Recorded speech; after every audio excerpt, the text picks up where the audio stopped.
Hello friend, welcome to my YouTube channel the prime study classes. दोस्तों, मैं शुभम कुमार। मैंने पिछले वीडियो में टॉप 20 इंपोर्टेंट जीके बताया है। अगर आप वो वीडियो नहीं देखे हैं तो प्लेलिस्ट में वीडियो उपलब्ध है, आप वहां से देख सकते हैं। दोस्तों, आज मैं टॉप 20 इंपोर्टेंट जीएस लेकर आए हैं जो प्रीवियस ईयर क्वेश्चन में पूछा गया है। तो चलिए स्टार्ट करते हैं। हमारा फर्स्ट क्वेश्चन, यदि एक पेंडुलम से दोलन करने वाली घड़ी को पृथ्वी से चंद्रमा पर ले जाए तो घड़ी क्या होगी। दोस्तों, यह क्वेश्चन बीएसएससी 2011 में पूछा गया है।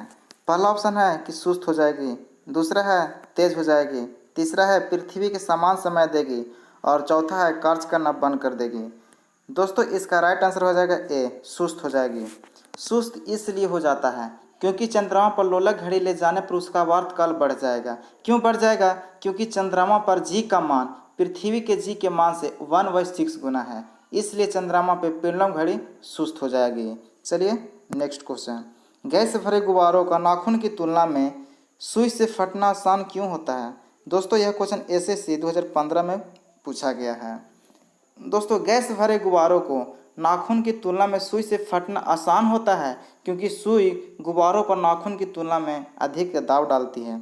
इसलिए दोस्तों, इसका राइट आंसर हो जाएगा डी, कि सुई गुब्बारों पर नाखून की तुलना में अधिक दबाव डालती है।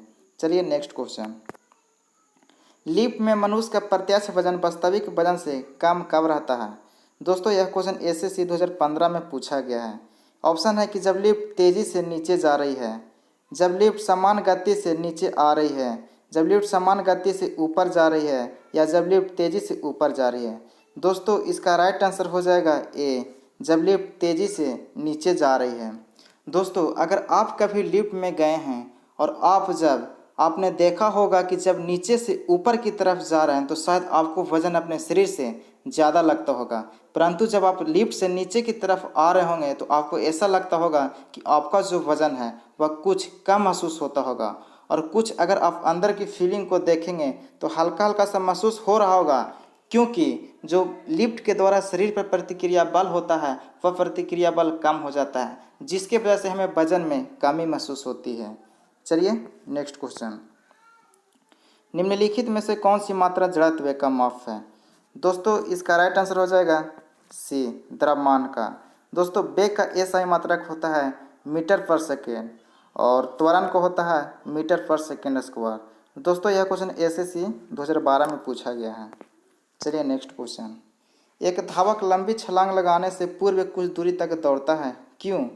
दोस्तों, इसलिए धावक लंबी छलांग लगाने से पूर्व कुछ दूरी तक दौड़ता है क्योंकि छलांग लगाते समय उसके शरीर की गति जड़ता उसको ज़्यादा दूरी तय करने में मदद करती है। इसलिए दोस्तों, इसलिए एक धावक लंबी छलांग लगाने से पूर्व कुछ दूरी तक दौड़ता है, इसलिए इसका राइट आंसर सी हो जाएगा।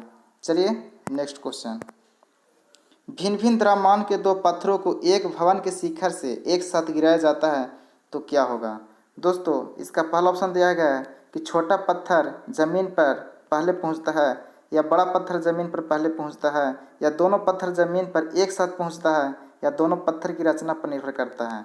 दोस्तों, यह क्वेश्चन एसएससी 2009 में पूछा गया है। तो दोस्तों, इसका राइट आंसर हो जाएगा सी, दोनों पत्थर जमीन पर एक साथ पहुंचता है।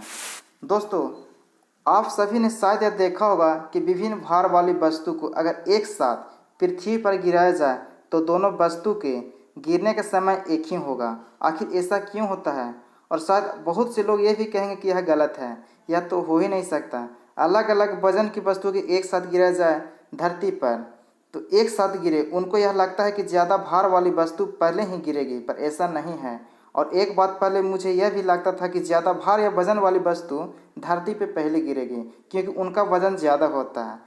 दरअसल हमारी धरती यानी पृथ्वी इतनी बड़ी है भार या क्षेत्रफल में कि इसके आगे वजन या भार नगण्य रहता है, जिसकी वजह से भिन्न भिन्न द्रव्यमान के दो पत्थरों को एक साथ गिराएंगे तो दोनों पत्थर जमीन पर एक साथ ही पहुंचता है। चलिए नेक्स्ट क्वेश्चन, लोहे की सुई पारे की सतह पर किस कारण तैरती है। दोस्तों, यह क्वेश्चन यूपीपीसीएस 2013 में पूछा गया है। दोस्तों, इसका राइट आंसर हो जाएगा बी, पृष्ठ तनाव के कारण। दोस्तों, लोहे की सुई पारे की सतह पर पृष्ठ तनाव के कारण ही तैरती है। पृष्ठ तनाव द्रव का एक गुण है जो बाहरी बल का प्रतिरोध करता है। इस प्रकार पानी का ऊपरी सतह अपने से अधिक घनत्व वाले पदार्थ का प्रतिरोध करता है।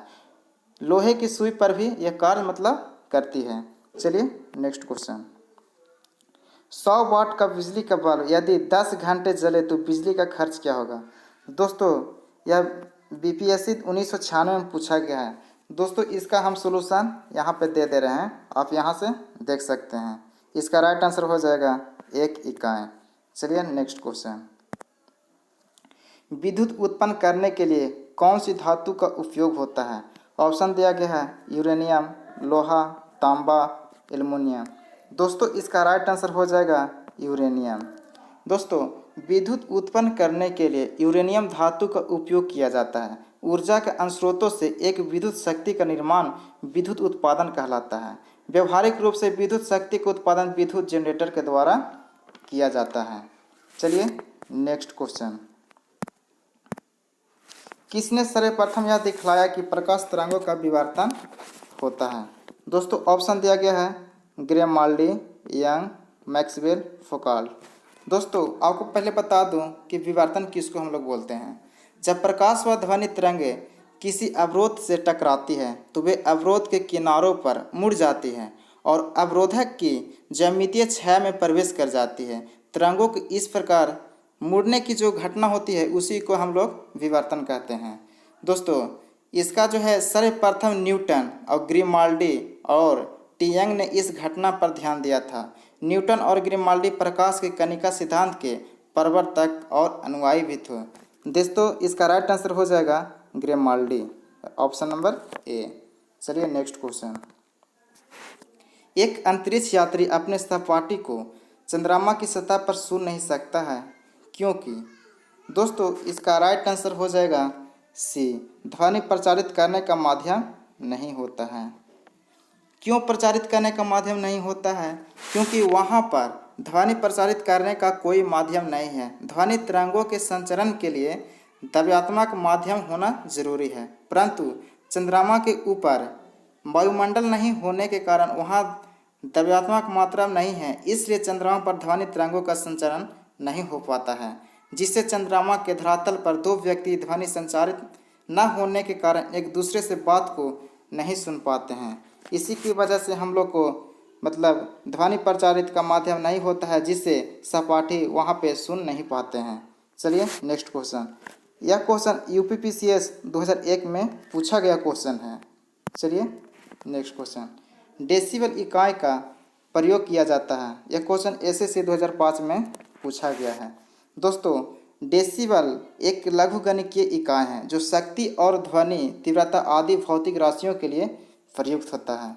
तो दोस्तों इसका राइट हो जाएगा आंसर ध्वनि की तीव्रता के लिए। चलिए नेक्स्ट क्वेश्चन।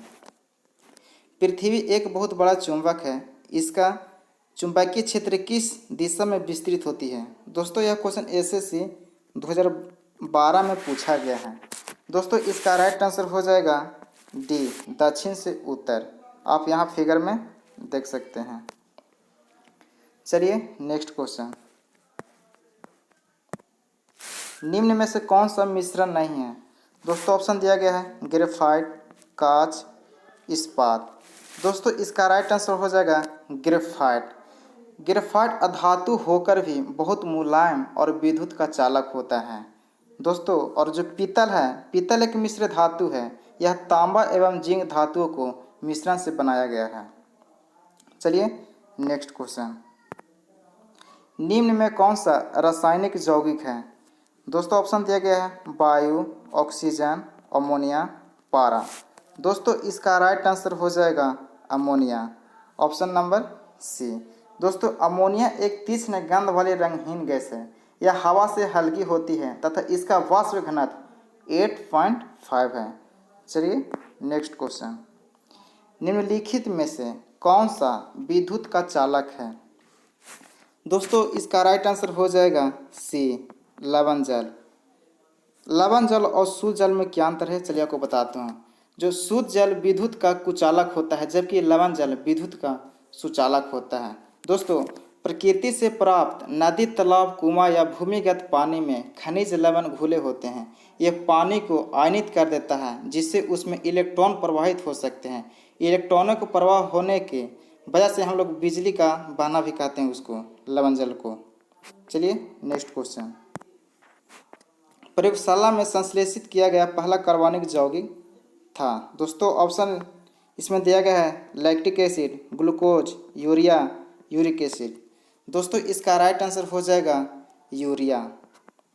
दोस्तों 1828 में वोहलर ने समव्ययी कारण की अभिक्रिया द्वारा गर्म अमोनिया साइनेट से सर्वप्रथम कार्बनिक यौगिक यूरिया का निर्माण किया गया था। इसलिए ऑप्शन इसका सी हो जाएगा यूरिया। चलिए नेक्स्ट क्वेश्चन। निम्नलिखित में से कौन सा तत्व सभी कार्बनिक यौगिक से मिलता है। दोस्तों यह क्वेश्चन बीपीएससी 2014 में पूछा गया है।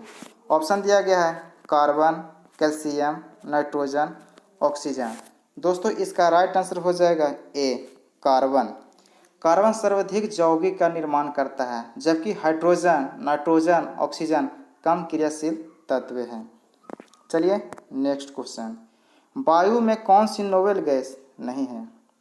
दोस्तों यह क्वेश्चन बीपीएससी 2004 में पूछा गया है। इसका ऑप्शन है हीलियम, क्रिप्टॉन, जिनॉन, रेडॉन। दोस्तों इसका राइट आंसर हो जाएगा radon, option number D. Radon एक रासायनिक तत्व है। रेडॉन या घातक फोड़ों और ठीक न होने वाले घावों को इलाज में काम आती है। चलिए नेक्स्ट क्वेश्चन। कौन सी अक्रिय गैस यौगिक बना सकती है। यह क्वेश्चन आपको एसएससी 2004 में पूछा गया है। पहला ऑप्शन है हीलियम, जिनॉन, क्रिप्टॉन, आर्गन। दोस्तों इसका राइट आंसर हो जाएगा ऑप्शन नंबर बी जिनॉन। दोस्तों जिनॉन एक भौतिक तत्व है। इसका रासायनिक चिन्ह है Xe और परमाणु संख्या इनके 54 है। तो चलिए आपका टॉप 20 जीएस यहाँ पे ख़त्म होता है। आपको फिर नेक्स्ट वीडियो में लेकर आएंगे। Thank you so much.